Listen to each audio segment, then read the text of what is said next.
Queridas jefas y jefes de Estado y de Gobierno de las Américas, un fraterno saludo y un sincero agradecimiento al presidente de Panamá, Juan Carlos Varela, a sus colaboradores y al pueblo de este hermoso país de la cintura de nuestra América por la cálida acogida que nos dispensan.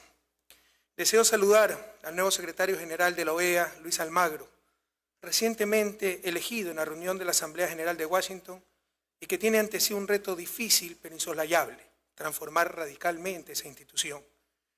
Enviamos un saludo solidario al pueblo de Chile y su presidenta Michelle Bachelet, que sobrellevan con coraje los nefastos efectos de las recientes inundaciones en sus países.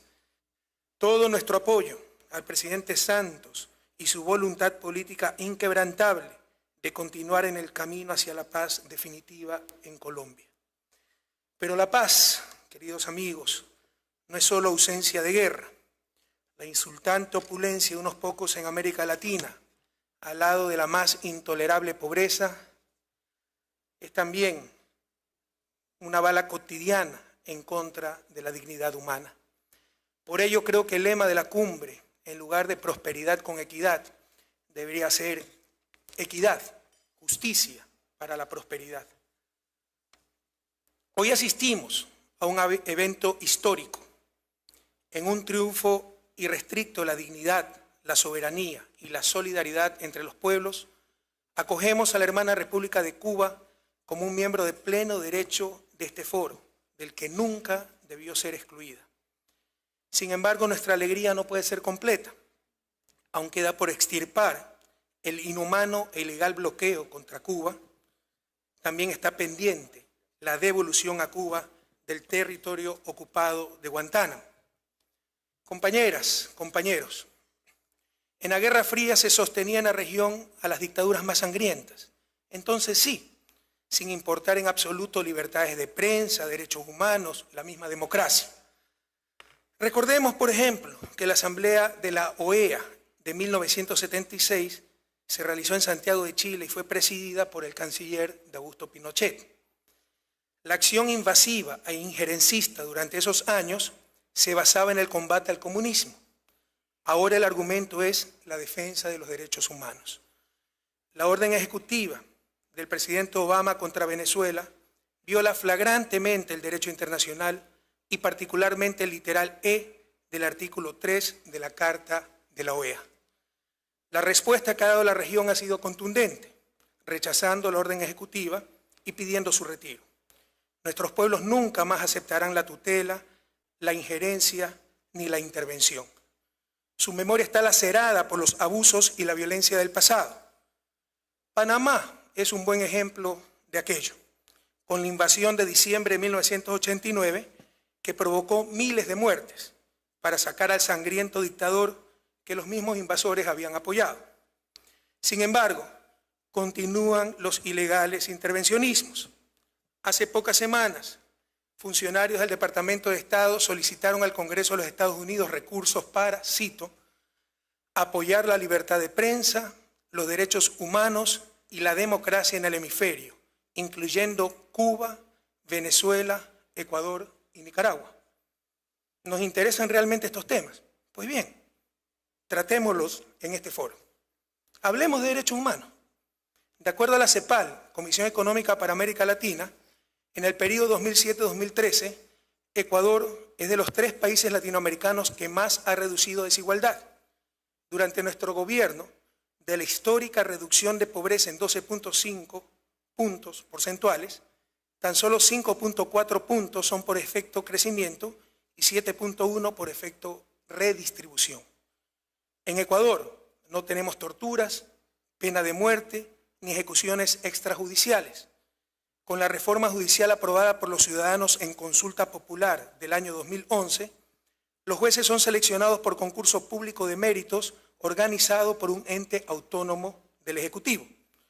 Finalmente, y esto es muy importante, Ecuador es uno de los tan solo 7 países de los 35 del hemisferio que ha suscrito absolutamente todos los instrumentos interamericanos de derechos humanos.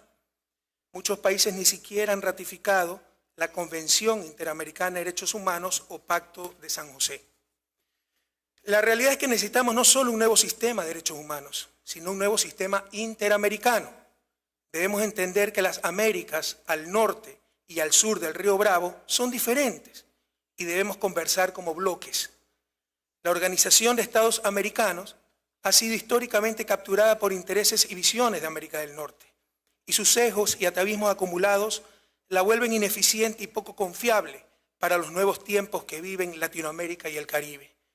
Un ejemplo fue la Guerra de las Malvinas, donde se destrozó el Tratado Interamericano de Asistencia Recíproca, el TIAR, lo cual debió ser suficiente para que la OEA desapareciera. Nuestro abrazo solidario al pueblo argentino y su lucha por las Malvinas, ejemplo descarado de colonialismo en el siglo XXI. Otro ejemplo fueron las décadas que Cuba estuvo absurdamente excluida de la OEA, o el mismo bloqueo contra Cuba. La Comunidad de Estados Latinoamericanos y del Caribe, CELAC, debe ser el foro para las discusiones latinoamericanas y caribeñas, y la OEA debiera convertirse en el foro en el que, como bloques, CELAC y América del Norte procesen sus coincidencias y conflictos. En cuanto al sistema interamericano de derechos humanos, es necesario un poco de coherencia, que solo podamos participar en las diferentes instancias los países que hemos ratificado la Convención Interamericana. Por ejemplo, la Comisión Interamericana de Derechos Humanos tiene sede en Washington, que no ha ratificado el Pacto de San José. Y además, dicha comisión es innecesaria. La Corte Interamericana con sede en San José puede y debe tener las funciones de promover los derechos humanos y juzgar los atentados contra estos, como ocurre en el sistema europeo, donde no existe comisión, tan solo existe corte. Como entendemos muy bien que por los intereses creados lo anterior es difícil de lograr, probablemente ya es hora de tener un sistema latinoamericano de derechos humanos. Todo está listo, porque básicamente somos los países de América Latina los que hemos ratificado el Pacto de San José y en consecuencia somos los únicos que reconocemos y nos sometemos a la Corte Interamericana. Y hablemos de democracia. Thomas Jefferson, a quien admiro muchísimo, uno de los padres fundadores de Estados Unidos, es el principal autor de uno de los documentos más bellos de la historia de la humanidad, la Declaración de Independencia de los Estados Unidos, que en su segundo párrafo dice: todos los hombres son creados iguales, son dotados por su creador con ciertos derechos inalienables. Entre estos están la vida, la libertad y la búsqueda de la felicidad. Palabras maravillosas, pero el mismo Jefferson era propietario de centenas de esclavos. En aquella época, incluso para estos extraordinarios hombres, era inimaginable que los negros tuvieran derechos. Tuvo que pasar casi un siglo desde la Declaración de Independencia para la eliminación de la esclavitud y exactamente un siglo más para la supresión de la segregación racial. Hoy en día, las élites latinoamericanas aún son incapaces de comprender que los derechos fundamentales son para todos. Cuando estas élites denuncian el irrespeto a sus derechos humanos, es porque por primera vez están en igualdad de condiciones bajo el imperio de la ley. Cuando denuncian dictaduras y autoritarismos, es porque ya no pueden someter nuestros gobiernos a sus caprichos e intereses. Y hablemos de libertad de prensa. Cuando las élites latinoamericanas afirman que no existe libertad de prensa, es porque sus medios de comunicación ya no tienen impunidad para manipular la verdad, o porque nos atrevemos a contestarles, a disputar su hegemonía, a desenmascarar sus mentiras.